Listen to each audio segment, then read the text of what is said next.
I'm going to be showing how to deploy a full stack Spring Boot SQL and an Angular project to the cloud, basically to the AWS cloud.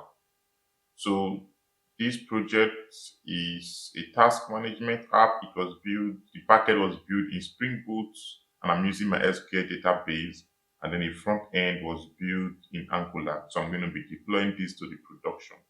So here is an outline of my deployment step. I'm going to leave a documented link, a detailed link of this documentation, and you can follow that at your end. So this is more like a basic or a simplified documentation, and this is more like a basic one. So all the links to each of them are going to be dropped. So what we're going to do first is to create our cloud database, connect that to our service, deploy our backend to the cloud, and when we are done with that, we're going to deploy our front end to the cloud as well. So this is the RDS configuration, which basically means relational database service. Is basically a database in the cloud. We're going to be doing that, configuring that by following the steps. After that, we're going to create an EC2. EC2 is a virtual server in the cloud, more like your computer where you can, run the application and you can do whatever you do on your laptop or on your computer. Right? It's basically just a cloud server. That's what EC2 means. And then we have our S3 is basically a bucket for deploying static files and projects. So we're going to be deploying our front end in our S3. We're going to configure it, and then we're going to see everything. So let's just kick this up by first of all going to our AWS. So right here you go to aws.amazon.com, and if you don't have an account, you just click on sign in to console. If you do not have an account, you are just going to click on the create new account right here, and it's basically free for 1 year. And after that year, you are basically going to be paying for the resource you are using. If you are using nothing, then you basically just going to be there. So if you already have an account, just click on sign in using a root user. Or if you already have a custom user you created within your account, you can sign in using that. I already have that. I'm just going to pass the username and the password right here. I'm just going to continue. So click on sign in, and we can see I've successfully been signed in. So if you are just creating your account, you're not going to see any recent visit right here because you've basically not done anything. But if you've already been using AWS, you're going to see the places you visited. So for me, I'm already using it, so I have some resources that I've used in recent weeks. So that's it, and it's going to show you like this. So what I'm going to do next is to create a database in the cloud and then configure it. So to do that, I'm going to come to the search right here. Just search for RDS right there. Type in RDS, and it's going to pop up some services up right here, and you can see the Aurora and RDS. So click on that.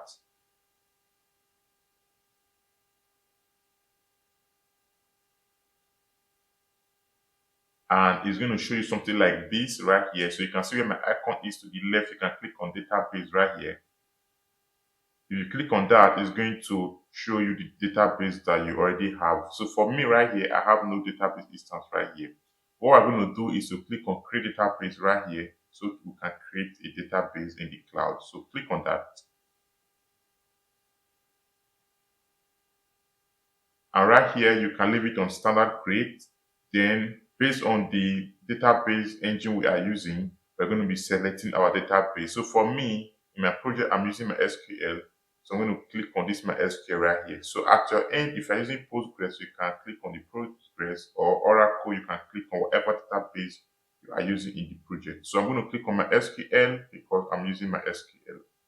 Then right here, I'm going to click on this tool so it can show the proper engine for my database, and we can see right here it has auto selected this MySQL engine version 8 for me. So let's leave that.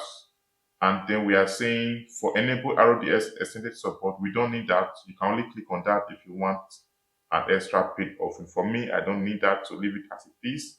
Then the plain template right here, we have the production, the dev, and the free tier. Because we just want to use this to test how it works, you can click on the free tier. When you're about to move to production, you can click on the production right here to create a production instance. So for this, I'm going to be using a free tier. Click on the free tier so I will not be charged.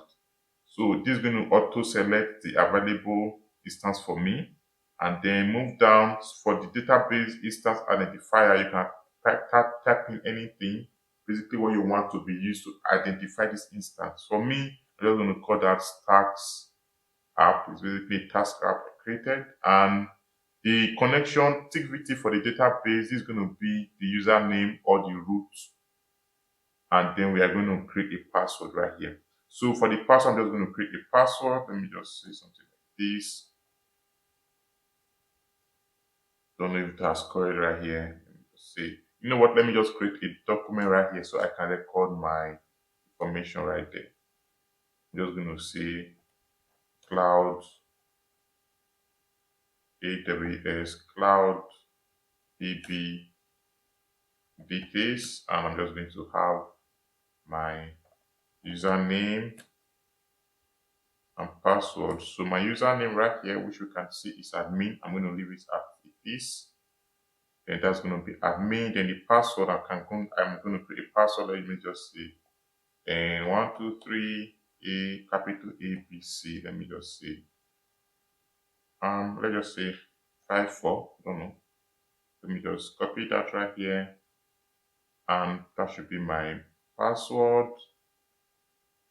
And then paste that as my confirm password, and that's going to be it. And leave everything as it is, and you can click additional storage information. We don't really need additional storage configuration right there. To leave everything as it is, keep scrolling down. Right here in the public access, click on yes. It means that you want to be able to access this database publicly, which is outside this platform. For public access, click it to be yes. Keep moving down, keep moving down, keep moving down, keep moving down. Then for additional configuration, you can click on that. We're basically going to have an initial database name. So what is the initial database we want to give it? I'm just going to say task DB. So I can just leave it like that. And let me just call it task DB. Let's leave it that way. Keep moving down, keep moving down. And that's going to be it. So I'm going to move up again to specify my port, which probably I omitted. Move up, move up. That should be in our additional configuration right here. We can see the default port we are using is 3306. So let's leave it as it is. I don't want to change it. You can change it if you want. So let me just restart that right there. So what we just need to do is to click on standard create, select your database right here. Make sure your engine is selected, choose your template, and then specify your instance name, type in your username and type in your password, and that's going to be it. Make sure your public access is enabled right here, and your port is by default 3306. You can leave it, and then that's going to be it. You can add your initial database right here, which we're going to see when we connect, and that's going to be it. So click on create database right here, and it's going to create a database for me. So we can see a database is being created. I can just close this up, and the status is creating, and it's going to take a little bit of time before this will finally create.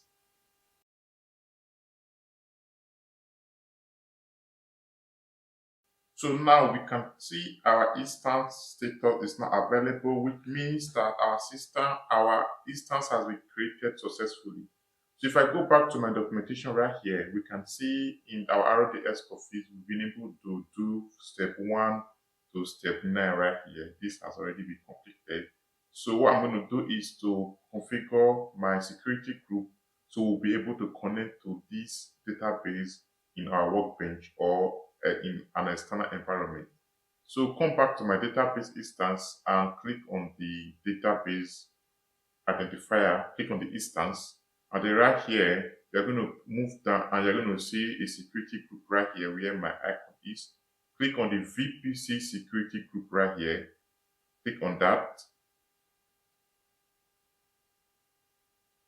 and it's going to show you your VPC right here. Click on the security group ID right here, and then it's going to show you some inbound and outbound rule. So click on edit inbound rule right here where my cursor is. And then this is currently the inbound rule we have. So we're going to be adding a custom TCP, which is basically going to help us to connect to this instance right here, or wherever we're using the whatever service we're using this VPC group on. Is going to help us to connect to that service via a VPC, basically your HTTP or via internet. So click on add rule right here.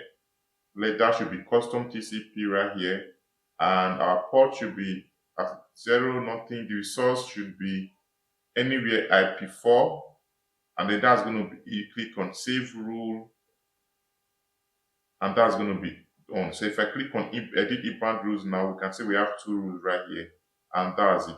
So I'm just going to go back again to our, where is it, to our instance, our database instance again, which is, let's go to database right here, go to database. So these are instance, and I'm just going to click on it to get more information about the instance. So I did not really explain much. I just wanted us to have the security configuration. So the reason why we did the security configuration, as I said earlier, we want to be able to connect to this instance outside of this AWS platform, with e.g. in our workbench area. And the way AWS works is that every service, whenever you create a service, you need to configure the security or the permission for that service to be used externally. So that's basically the default configuration for AWS. Even when we are customizing our S3 bucket, our EC2, we also have to work on the security group and the permission as well. So let's keep that in mind. So now what we have here is our endpoint, which is basically the host name. Is that the host name? Basically what our URL for connecting to our database. I can just copy the endpoint right here. If I click on it to copy, and I'm just going to come right here and say URL to our DB is this, and we can see the port be displayed to all the 3306. So now let's test this out on our workbench or whatever GUI we are using to connect to work on a database. So I'm just going to click on the workbench, and I'm just going to click on right here, click on this plus to add a new connection. And here is going to be called AWS Cloud Task. Let me just say Task Instance. So our host name, as we said earlier, is going to be our URL connection, which is basically this endpoint right here. Copy that, paste that as a host name, and then the port is 3306, which we can see right here, 3306.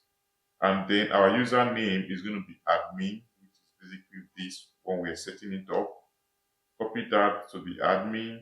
And our password is going to be this password right here when we're setting up our instance, which I'm going to copy right there, and just click on this password right here and paste it there. Click on OK, and then let's click on test connection right here. So if you connected to a PostgreSDB, you can also use your GUI to also test, but that the details are basically similar and the same. So now we've successfully made a connection to MySQL cloud, which you can see right here. So let me just click on OK again. This has been registered right here. Click on it. It's going to try to connect to the cloud DB, and if it's successful, it's going to let us know.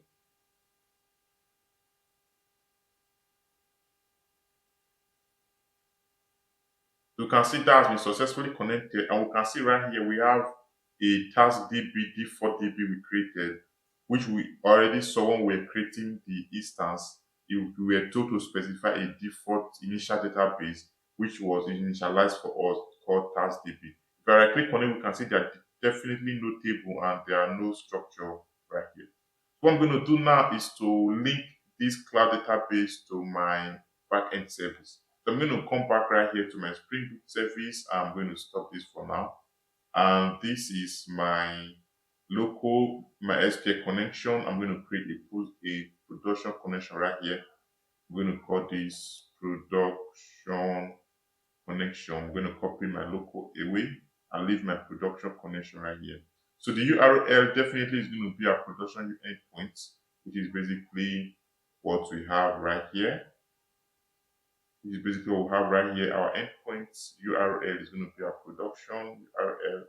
That's going to be right here. Then our port is 3306 and our database initially was taskdb, which you can see right here. So that's going to be called taskdb. And then our username, we already saw how we connected to our DB right here. Our username was basically admin. Let me copy that.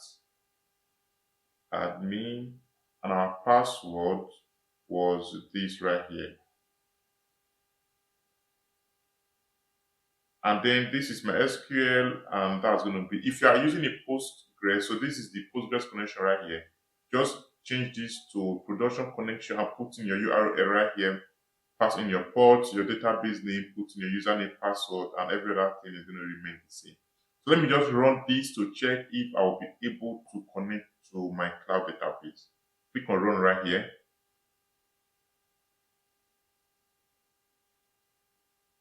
I'll move this up again so we can see the log properly. So has it started? Okay, we can see it has started. I think it did not start. The driver did not receive any package from server. Okay, we were not able to connect to this. I'm just going to check what was the problem.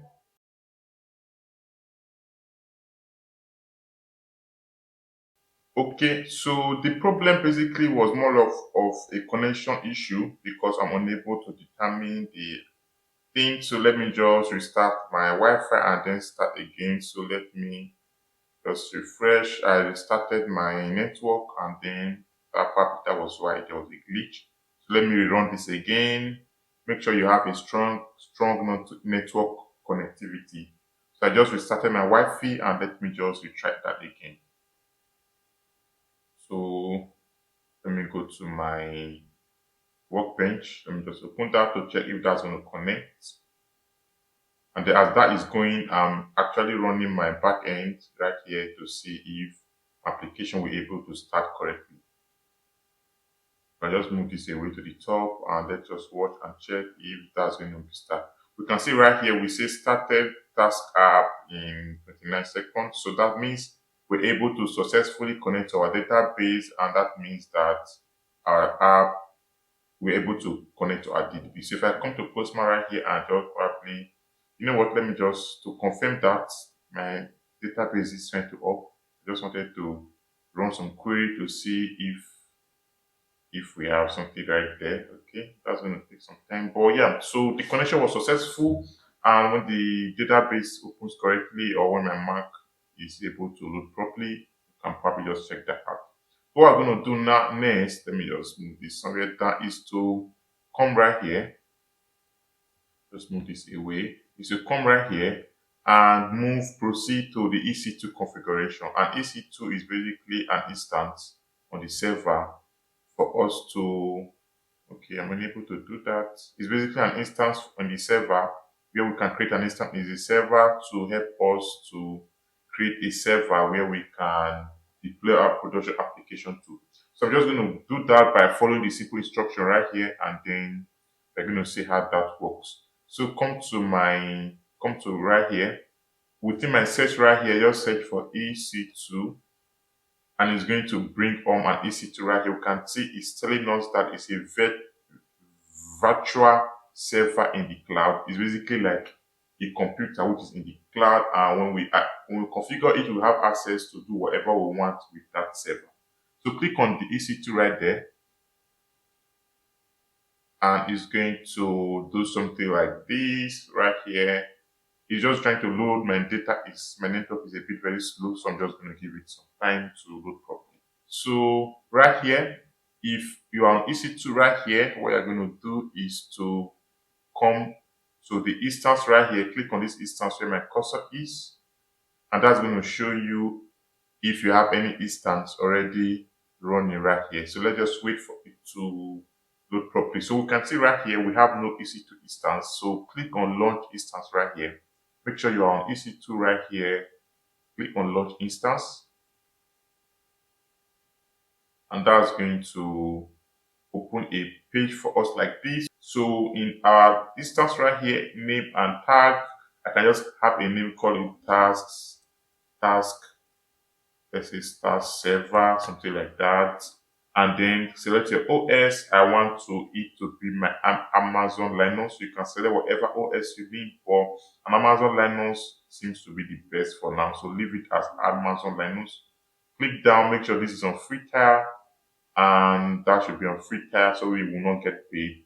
Then click on create new key pair. This key pair is basically the credentials which will be able to be used, which can be used to log into the server on our laptop or whatever environment we are in.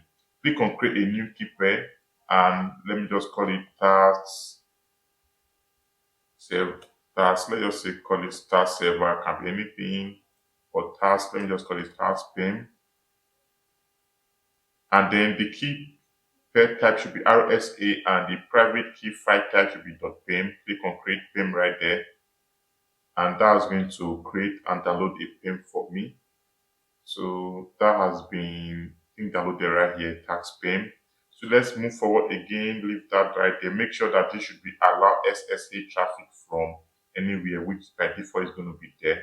So move down, click on advanced details right here. We don't really need to do anything, just leave everything as it is. And then we're just going to click on launch instance. So the two things we need to do right here is to copy your instance name, select your OS operating system, and then generate your key pair right here. That's all. So click on launch instance, and we're going to wait while it's trying to create an instance for me. We can see successfully initiated launch of this. So click on the instance right here, and it's going to open this up in this page, and it's going to try to load the instance and try to reconfigure some things. You can see the instance state is running, or you can see the status check right here is initializing, means that the status has not passed all the requirements. So as that is running on the background, let's come right here. We can see now download. This is our tax.pem. I don't want it to be right here. I want it to be in its dedicated folder right here. I'm just going to come right here in this folder and click N. I'm just going to call it PEM. This is basically going to be having all my PEM file. So I'm going to come right here, move it, and place it in my PEM file right here. So that's going to be in my PEM file right here, so I can easily organize things on my laptop. So that's it. And right here we can see this is still checking, and we're going to be back when this has been, when the status check is complete.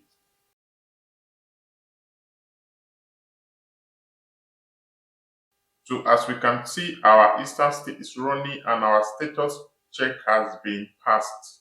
So now I'm going to click on the instance ID so we can reconfigure this. As I said earlier, everything AWS has to do with the security and configuration. So let me click on the instance right here to open the instance. And we can see this is our public IP address, which is basically going to be used to access whatever service we have deployed on this application. I'm just going to copy that out right here. Click on that, just come right here and say EC2 server right here. I'm just going to say IP right here. That's going to be our IP. And then we can see this is a private IP. It's basically going to be used for a server-to-server connection within our AWS platform, or more of an internal kind of connection. So let's just not talk much about that. We're going to be making use of our IP4 right here. And I'm just going to come right here, click on the security right here so we can reconfigure this to allow public access. So click on the security right here, and then click on the security group right here. Click on it right here. And then click on the edit inbound rules. Inbound rules basically means things that want to come and connect to your server. So now we can see in the IBAN rule, for now, we only can connect to this server using an SSH, which is basically the PEM file we created, and we are going to be connecting to, port 22. 22 is basically the default port when you're using SSH to connect to your server. But when we deploy our application to this server, we want to expose a port so we can access our server using a custom TCP, which is basically over the network. So to do that, I'm just going to click on add rule right here. Click on add rule. This should be custom TCP. And the port we want to expose the port of our service, which is 3030 right here. So our port is going to be 3030, and then our source right here is going to be anywhere IP4 right here, and then click on save rule. That's going to create a rule right here, and that's going to allow us to be able to connect to our server via that port over the Ethernet. So that has been created and saved, and we can see that has been registered right here. Our port length is 3030 TCP, custom TCP, and IP4 right here. So that is that. What we're going to do now is to connect to our instance and do some server configuration. So I'm going to go back right here in my instance right here, and I'm going to click on, let me just make sure that my instance is clicked right here. I'm going to click on connect right here. Click on connect. And we can see this is under SSH client, and this is how to connect to our server using our SSH, which is basically using the PEM file. We can see right here we already have the list of things to follow to be able to connect. And first of all, we are told to open an SSH client. An SSH client can be your terminal, your PowerShell, your Bash, your Git Bash, something like that. So I'm just going to open my terminal. If you are on Windows, I will suggest you download a Git Bash so that you can have access to the Linux command, and as I'm going to be using the Linux command plainly. So for Windows user, just type in Git, where is it? Git download or Git Bash, something like that. I just click on download right here, and this is going to download the bash for you, and you are able to open that up and have access to the Linux command. For other kind of users, you can follow along. So that's going to be it. And first of all, I'm going to do to open my SSH client, which is my terminal. And after that, I'm going to locate my PEM file. I'm just going to look for where my PEM file is, which is going to be lscd, this right here, lscd PEM, which is PEM right here. And if I type ls, let me clear this out. If I type ls, I can see this is my PEM file right here, task.pem.pem. I'm in the folder of my PEM file. So after that, I'm told to run this command to grant an access to this PEM file. So just type in chmod 400 and your PEM file, and let me just copy this and make sure you're in the folder your PEM file is. Paste that there, click on enter. That's going to grant an administrative access to this PEM file, which will enable the PEM file to be able to log into your server. When you are logged into the server, you have an admin privilege to perform some operation on the server. So I've granted this a 400 access, and after that, we are basically saying that after that, this is how to connect. Example, use SSH-I. SSH means secure shell. -I means that we're using this to log into the server right here. So just click on that right here. I've clicked on that. On the command, just come right here, paste it right there. Make sure you are in the folder of your PEM file. Click on enter, and that's going to log you into the server. So just type in yes to enable a permanent fingerprint. We can see, let me just clear this up right here. We can see we are now logged into our remote server right here. If I type in ls, if I type in pwd, we can see this is it, and this is our remote server, and we can see this is our IP right here, our private IP, and it has to EC2. This means we are building the EC2 server right here. So now what we're going to do next is to prepare our server, to clean it up, and to move our file into the server. So I'm going to just follow the sheet right here so we can basically know what all about, already know what to do. So now we have already done this, and here is where we are right here. We've located our PEM file, we've granted admin access, we've logged into the server. And what we're going to do now is to update our server environment. To do that, you're just going to do a sudo yum update to update your environment. Sudo yum update. Click on enter, and that's going to update your environment. If there's any dependency that you need to download, it's going to just by default download some dependency for you. I think for now we only updated our kernel right here, and no other thing is needed, which is fine. So after that, I'm going to install JDK, as we are going to be deploying a Java-based application. So we need a runtime environment so our application will be able to run. So by now, if I just type in Java space that's version right here, you can see there's no Java command. Java is not found in our environment. So if we deploy a Java application, we cannot run that application. For those who want to use their server to deploy a node-based project or a Python project, you also will be needed to install the environment for those. So install Python if you want to run a Python project, install Node if you want to run a Node project. For us, we want to run a Java project, so we need to install Java in our server. So I already have a link to it right here in my documentation, and this is basically a link to install the latest stable Java version, which is going to be this. I'm going to copy this first one right here, which is the Java 21 headless right here. I'm going to just paste the command on my server right here, and that's going to install Java for me. So is this okay? Yes, that's okay. And it's going to install Java on my server environment. So as I said earlier, the server is basically just a computer in the cloud. That is basically a remote computer somewhere. You might not know the location, but it's just there.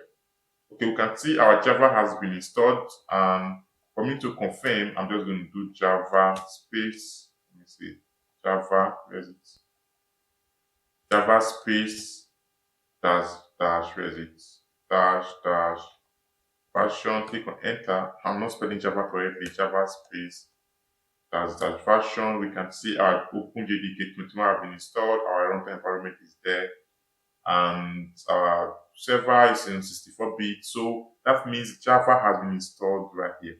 What we're going to do next, for the documentation clearly, is to move or to build our jar file and then copy it into the server and then run it on the server.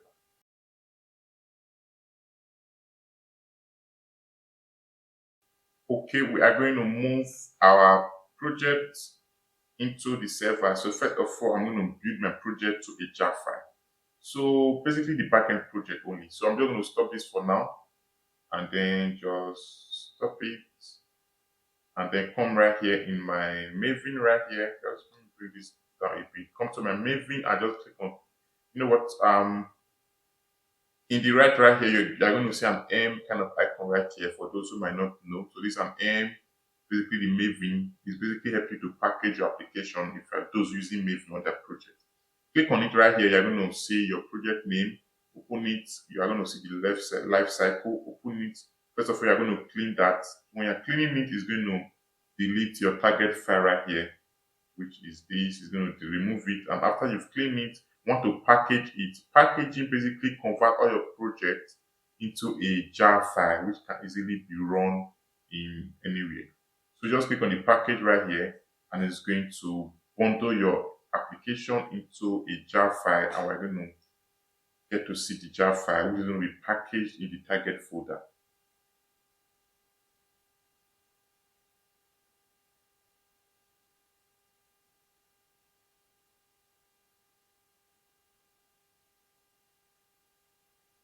Okay, this was built successful, and let me just close this up, and that means that it has been done. So if you somehow unable to see this thing right here, another alternative is to go to your terminal right here, go to your project and just do maven mvn, then package PACKAGE is going to also package your project. That basically the command if you do not want to use this right here.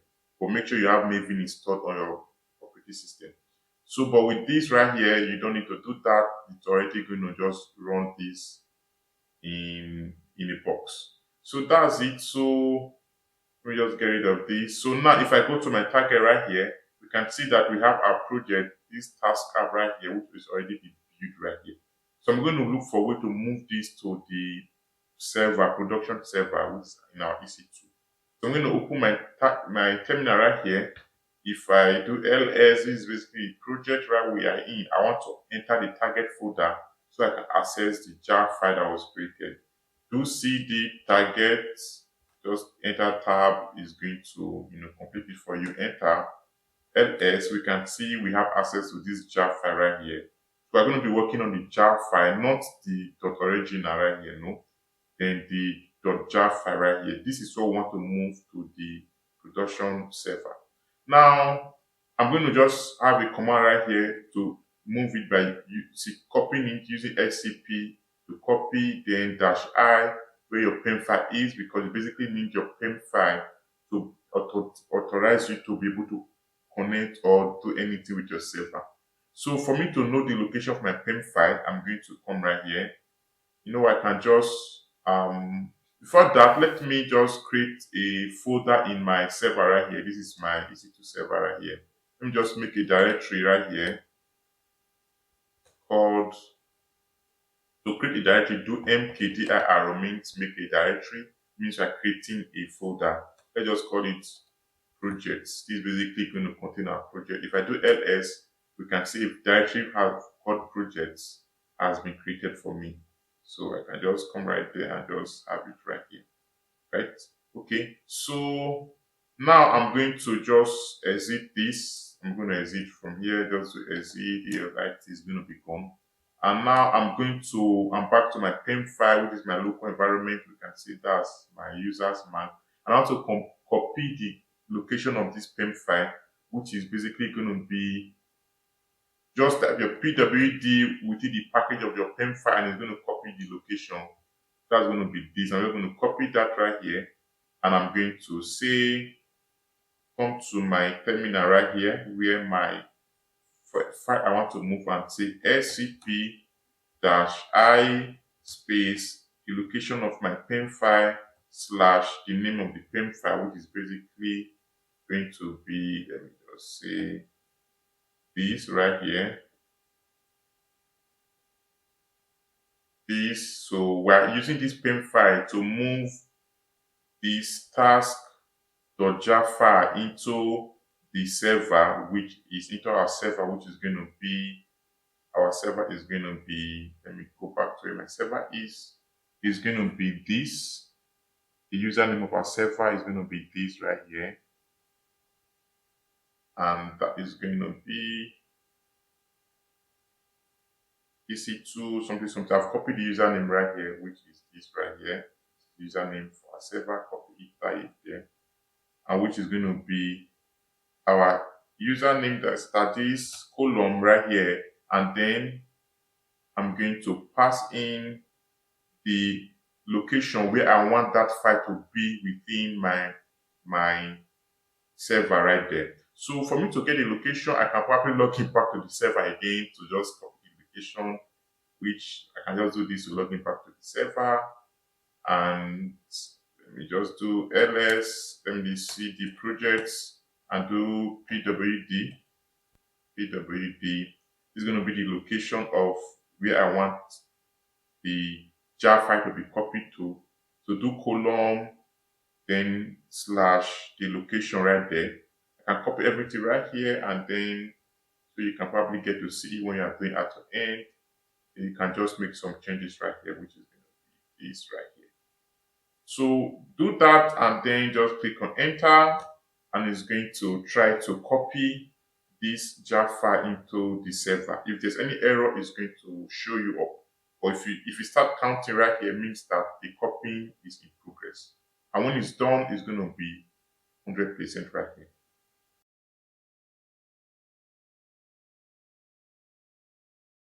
So we can see right now, this has been successfully moved to our server. To confirm that, I'm ready in the server right here. Let me just clear that up. And if I do ls, we can see do pwd, we're in the project folder. If I do ls, we can see this, our jar file has been moved right here to our folder. to our server. So to run this, I'm just going to type in the Java command to run it, which is Java. Let me come right here. I already have it up. So Java dash jar, then the project name or the file name, which is Java space dash jar, then space the project name. Click on enter, and it's going to try to run. We can see our project is running on the server right now, and it's going to try to do all this kind of crazy stuff. We can see started application in 10 seconds, and we can see our port is 3030. So for us to test this out, we already said that the way for us to connect to our server is basically using the public IP and the port. So our public IP for this is going to be 10.18.217.39.41. How do we know that? If I go to my instance right here, which is my EC2 instance, and I click on the instance ID, we can see we have our public IP right here, which is 18.217.39.141, which is basically something right here. So using the instance and the port for the service, we are going to be able to connect to the running service. So come right here in my Postman, and I'm just going to create a new, let me just create a new request right here.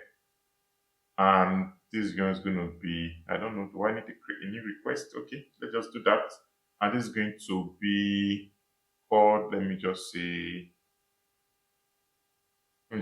get all task production, PROD. This is the production part, and the URL is going to be this without the space. Get rid of the space right there. It's a public IP. Do I know? I think, let me see. The public IP we need is a .18.217.39.141. I was just doing some crazy stuff right here. So okay, this is our public IP. Then our port is 3030. Then to get all the tasks, you go to /API/task. Let's see if the endpoint is going to work.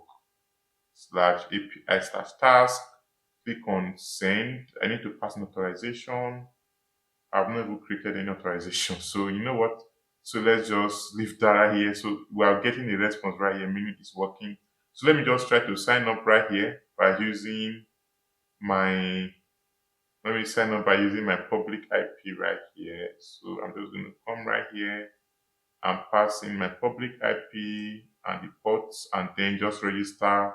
Let me just call it test user, and then the password is test right here. Click on send. And we can see user registered successfully. We are currently on our production URL right here, and we're able to successfully register a user. If I go back to my server, we can see I'm getting some logs right here, meaning inside sign up, and which means we're able to connect to our production service right here. So now the problem now is that if I click on exit right here to exit my terminal or my bash, and I come right here again, let's just try to do something right here. We can see could not send a request. That means that our service in our server was shut down when I tried to exit my terminal. So for us to do that, there's something we call a screen, which will help us to run a task at the background, which we basically call a screen, so that when we exit the terminal, it's not going to affect our service. Our service is always going to be run irrespective of whether we log into the set terminal or not. So let's use that to run our application. I'm going to open the terminal back in. I'm going to see into my folder where the task is, where my pen file is. ls, we can see the pen file is here. I'm going to use this to log into the server by using the SSH kind of thing, secure login right here.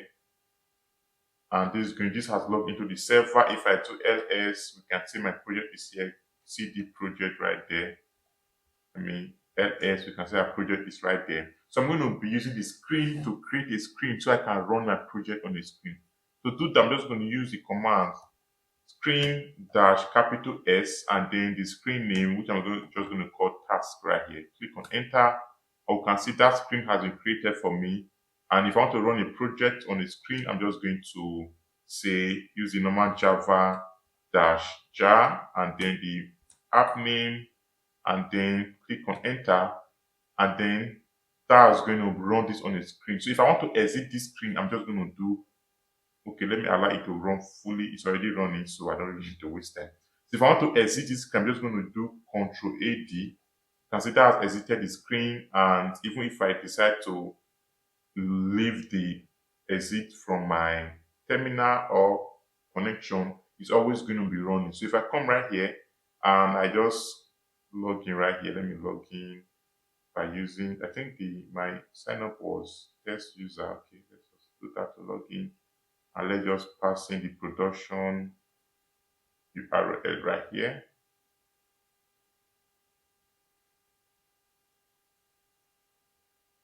It's going to be called login. If I click on send, we can see we're going to be able to log in. We can see the user was logged in right here using the production URL.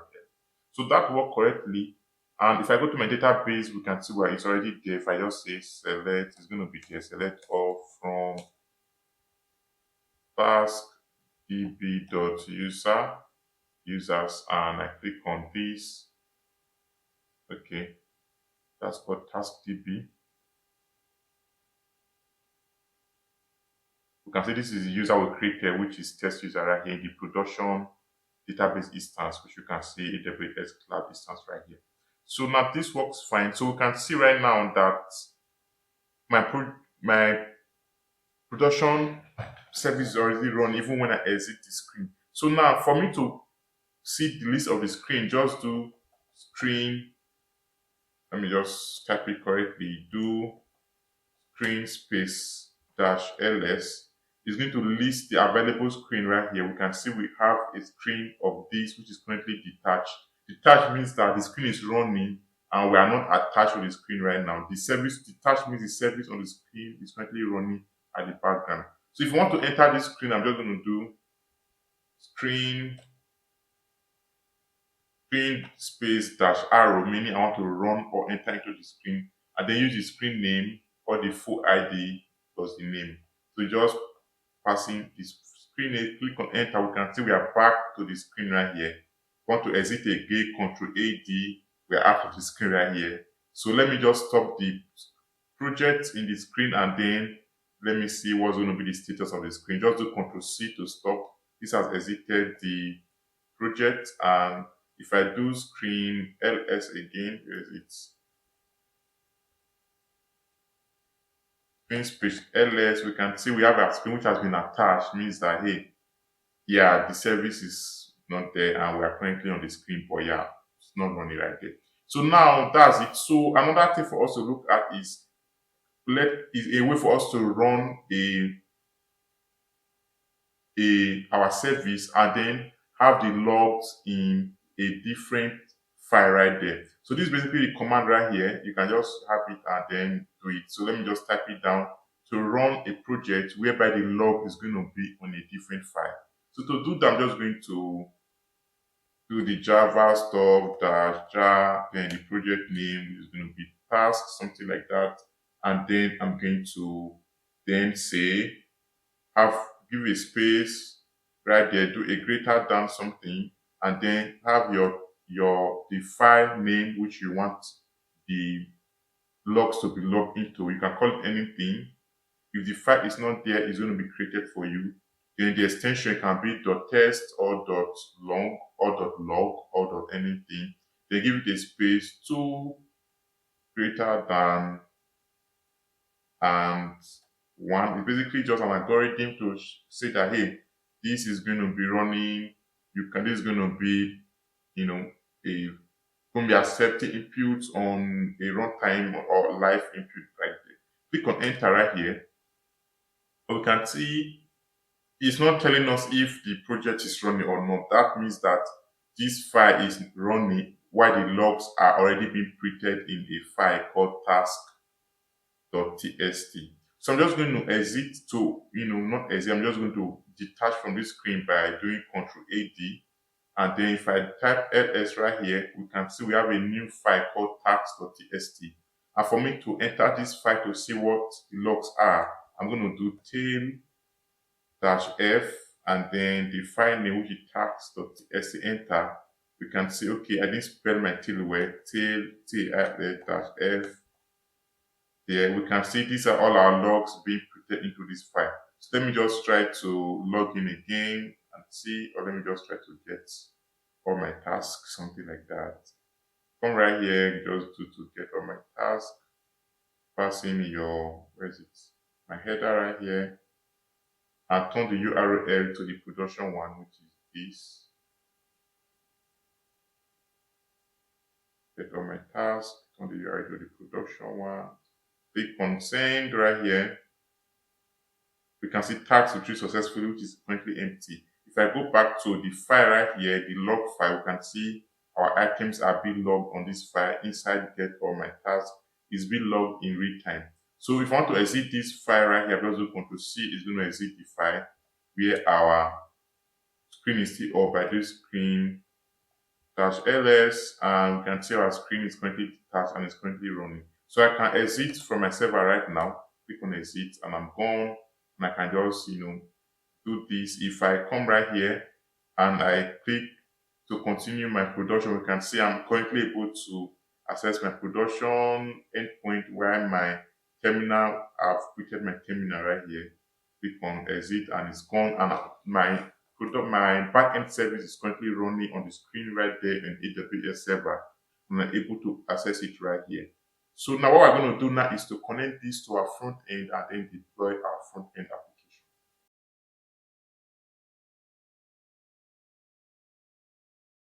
So to do that, I'm going to first of all run and build my front end project, and then I'm going to deploy it to my S3 bucket, which I'm going to configure, and we're going to see how it works. So first of all, I'm going to go to my front end project right here, which is in Angular, and I'm going to, let me just, I don't know, everything here looks kind of rough. Let me just stop this right now. Exit that. Let me arrange this right here. I'm going to go to my service right here. I'm going to change the URL to my backend right here. I'm going to change it to my production URL. So I'm going to just look for it right here. That's going to be this right here. I'm going to change this to my production URL, which you can see my base URL is now my production URL.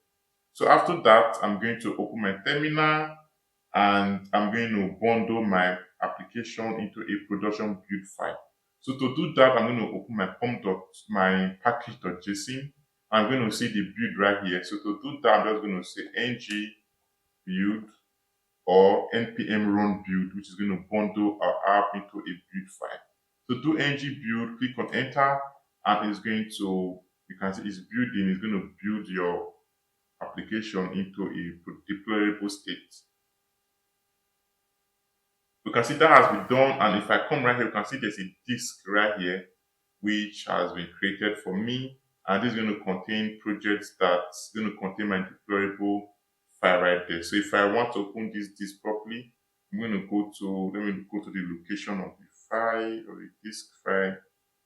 Let me just pwd, this is in my task Angular, okay? So come right here, this is your task Angular right here, and this is my disk right here, and this task Angular right here. So this basically contains my production builds right here, which is basically your browser right here, and then some kind of stuff right here. Just basically your browser, nothing there.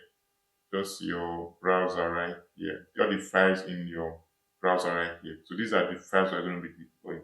So let's do that. I'm going to first of all go back to my EC2 right here. Go back to my Amazon right here. In the search right here, search for S3. Type in S3 in the search, and it's going to pop up this S3 scalable storage in the cloud. So click on it.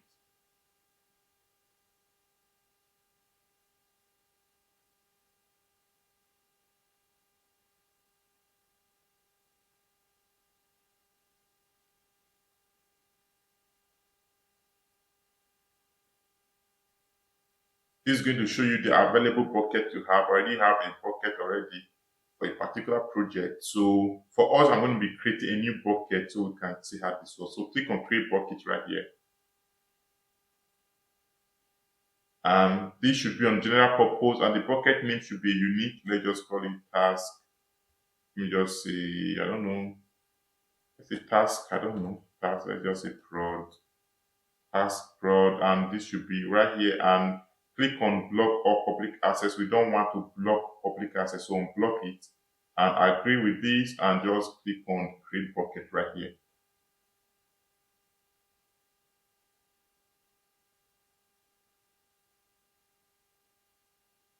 You can see our bucket has been created, and we're not done here. So click on the bucket right here, which was created for us. And what I'm going to do next is to click on the permission so we can modify the permission of this bucket.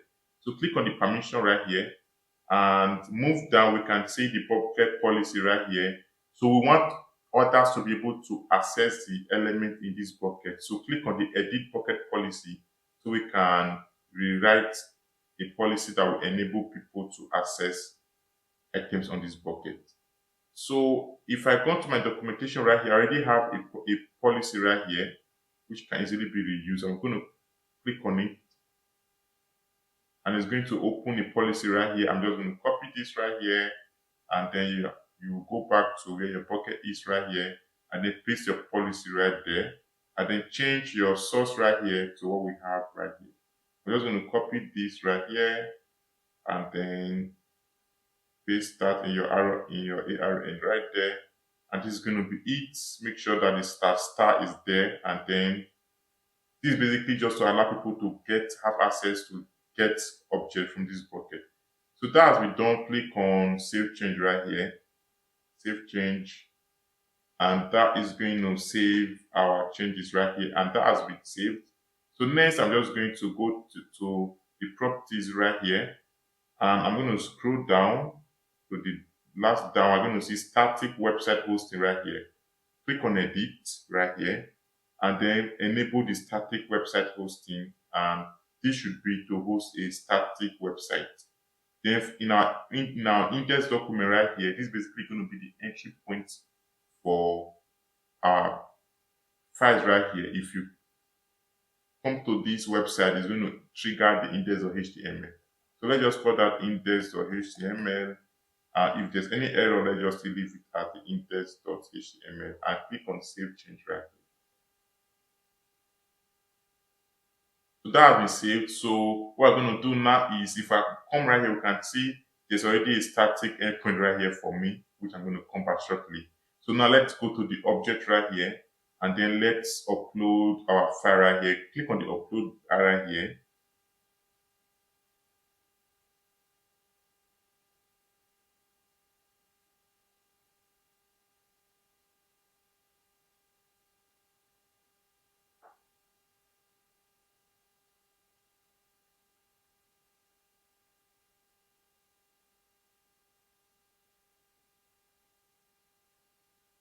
If my network is a bit slow, let me just wait for some time for it to load properly.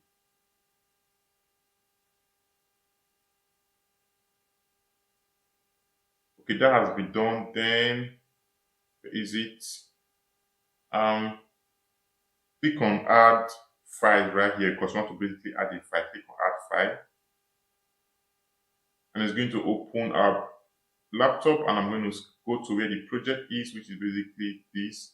Go to the disk right here, go to this, and go to browser, and copy all the file we have right here. This is basically everything right here, and then click on open right here, and everything is going to be uploaded right here, and then click on upload.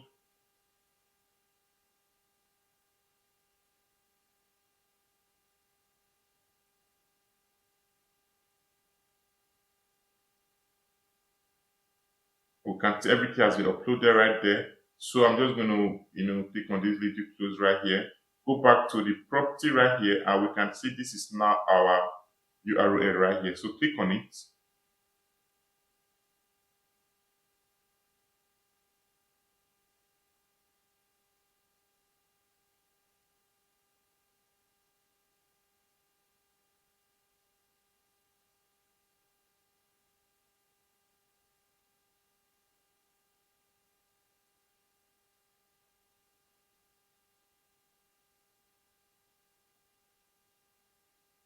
So we can see this URL has taken us now to, I see this now, our URL and our frontend has been deployed. So let me just test this out. I'm just going to register right here, click on register right here.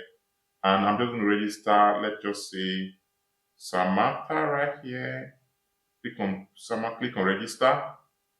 And we can see that has been registered. Let me log in Samantha right here in the login. Samantha login.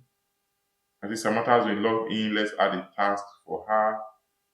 Click on, it does not have a task, click on add new task right here. Let me see. My first task, and that's going to be it. And my date is currently, I want the completion date to be, I want the priority to be high. Click on create task. We can see this has been done and I can mark complete. I can edit. Let me say edited, something like that, update.